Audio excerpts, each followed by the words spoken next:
मुग्धा और उसकी सास के बीच पूरा समय सास के किसी न किसी काम को लेकर मतभेद चलते ही रहते हैं। बहू, ओ बहू, जरा चाय बना दे। मुग्धा चाय लेकर आती है। ये लीजिए, और कुछ चाहिए? अरे नहीं, बस चाय पीने का मन था। जाओ, तुम दूसरा काम करो। चाय पीने के थोड़ी देर बाद सास दोबारा मुग्धा को आवाज लगाती है। अरे बहू रे, आओ बहू, जरा हलवा तो बना दे, मीठा खाने को मन हो रहा है। इसी तरह मुग्धा की सास पूरा समय कोई ना कोई काम बताकर उसे रसोई से बाहर तक निकलने नहीं देती। कभी चाय, कभी हलवा, कभी पानी तो कभी दूध, हर समय खाने को चाहिए और उसके लिए अपने हाथ पैर बिल्कुल नहीं हिलाने। परेशान किया हुआ है इन्होंने। सास की जबरदस्ती परेशान करने की आदतों से दुखी मुग्धा एक शाम सचिन के साथ अपने कमरे में बैठी हुई बात कर रही होती है। सुनो जी, मम्मी जी की ये जानबूझकर मुझे परेशान करने की फरमाइशों से मैं बहुत फ्रस्ट्रेट हो चुकी हूँ। पूरे दिन में एक सेकंड का आराम नहीं मिलता। रसोई से बाहर कदम रखती नहीं कि बहू ये बना दे, बहुरी वो बना दे। अरे इनकी फरमाइशें चलती ही रहती है। अरे मुग्धा, माँ खाने की शौकीन है, पर उम्र हो चली है, खुद खाना नहीं बना सकती, इसलिए तुमसे बोलती है। अरे तो शौक भी उम्र देख कर रखने चाहिए ना। समझ में नहीं आता, हर समय फेविकॉल का जोड़ लगाए सोफे से चिपके बैठी रहती है। इतना सब डाइजेस्ट कैसे हो जाता है उन्हें? अरे तुम मेरी माँ से इतनी नफरत कैसे कर सकती हो? मैं उसे नफरत नहीं करती जी, बस परेशान हूँ। जहां मुग्धा अपने पति से ये सब बोल रही होती है, वहीं उसकी सास भी कमरे के बाहर दरवाजे से कान लगाए सारी बातें सुन रही होती है और अगली दोपहर रसोई में मुग्धा के पास जाती है। बहू, आज ना मेरा कुछ मसालेदार खाने का मन है। तो चाय बना दूं? मुझे बहुत पसंद है। अरे ना, ऐसा कर लिट्टी चोखा बना ले। और हाँ, जितना मसाला बातों में मिलाकर पति को सुनाती हो ना, सब्जी में भी वैसे ही डाला करो, खाना स्वादिष्ट बनेगा। सास की बात सुनकर मुग्धा हैरान रह जाती है। मतलब अब पूरा समय मुझ पर हुक्म चलाने के साथ बंद कमरे में हुई पति पत्नी की बीच की बातें भी सुनती है? अरे बात जब मेरी थी तो सुनने में क्या दिक्कत है? ये कहकर सास वहां से चली जाती है। अरे अब तो हद पार हो गई। इस तरह से तो ये मेरा जीना मुश्किल कर देंगी। मुग्धा सास की हरकतों से परेशान उसका हल सोचने लगती है और इसी तरह कुछ दिन बीत जाते हैं, जिसमें सास का जन्मदिन आता है।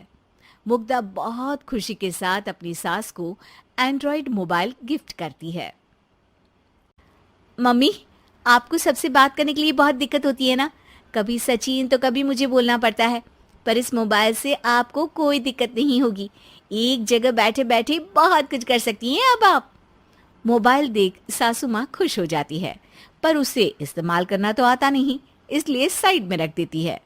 जिसे देख मुग्धा घर का सारा काम छोड़ मोबाइल सेट कर सास को इस्तेमाल करना सिखाने लगती है, जिसके बाद अब सास पूरा समय मोबाइल में ही लगी रहती है। हाय, जब से मम्मी को मोबाइल मिला है मेरी लाइफ में कितनी शांति आई है। अच्छा है, इसी तरह बिजी रहे तो मैं भी सुकून की जिंदगी जी पाऊंगी। अब मुग्धा जब मन करे काम करना, जैसा चाहे वैसा खाना बनाकर खाना, पूरा समय रिलैक्स और खुश रहने लगती है। क्या बात है, आजकल तुम बहुत चहक रही हो। अरे मम्मी जी से छुटकारा जो मिला है, अब ना फरमाइशें ना छुप छुप कर बातें सुनना। अच्छा, तो मोबाइल गिफ्ट करने की ये स्कीम थी। इसी तरह दिन बीतते हैं और अब मोबाइल पर लगी सास फरमाइशों की जगह सवालों के लिए बहू को आवाजें लगाना शुरू कर देती है। अरे बहू, सुन तो, देख जरा किसी का फोन क्यों नहीं मिल रहा? रिचार्ज खत्म हो गया है, पर अभी 4 दिन पहले ही तो मैंने किया था। इतनी जल्दी कैसे खत्म हो गया? अरे मैंने कल तेरी कनाडा वाली मौसी सास से 3 घंटे बात की थी ना। क्या? इतना महंगा तो मोबाइल भी नहीं आया जितना महंगा इसका रिचार्ज पड़ रहा है। इसके बाद तो जैसे मुग्धा के दिन के 24 घंटे में से 20 घंटे सास के पास उनके मोबाइल रिलेटेड प्रॉब्लम सॉल्व करने की ड्यूटी ही बन जाती है। अरे मुग्धा, ये मोबाइल में अचानक तेरी मौसी सास की शक्ल क्यों दिखने लगी? और ये तो हिल भी रही है। मम्मी, ये गूगल डुओ का वीडियो कॉल है। इसमें आप बात करने के साथ एक दूसरे की शक्ल भी देख सकती हो। अच्छा, ये तूने मुझे पहले क्यों नहीं बताया? अब बताने के लिए पहले नहीं बताया। इसी बीच सचिन भी वहां आ जाता है और सास अपनी वीडियो कॉल में बिजी हो जाती है। क्यों, सास बहू में क्या गपशप चल रही है? इसे गपशप नहीं, दिमाग का दही होना बोलते हैं। पर तुम तो मम्मी को मोबाइल देकर बहुत खुश थी, फिर क्या हुआ? हाँ, उसका सुकून भी कुछ ही दिन मिला। अब घर के टंटे खत्म हुए तो मोबाइल की टिंग टिंग शुरू हो गई। देखो भाई, कुछ पाने के लिए कुछ खोना तो पड़ता है। आखिर तुमने मोबाइल अपने फायदे के लिए ही तो दिया है, तो फिर सवालों के जवाब भी देने पड़ेंगे, क्योंकि जब तक उनके हाथ में ये फुंथरू रहेगा, तुम्हारी लाइफ में प्राइवेसी और सुकून रहेंगे। कहने का मतलब है अगर इससे प्यार बढ़े तो दाग अच्छे हैं।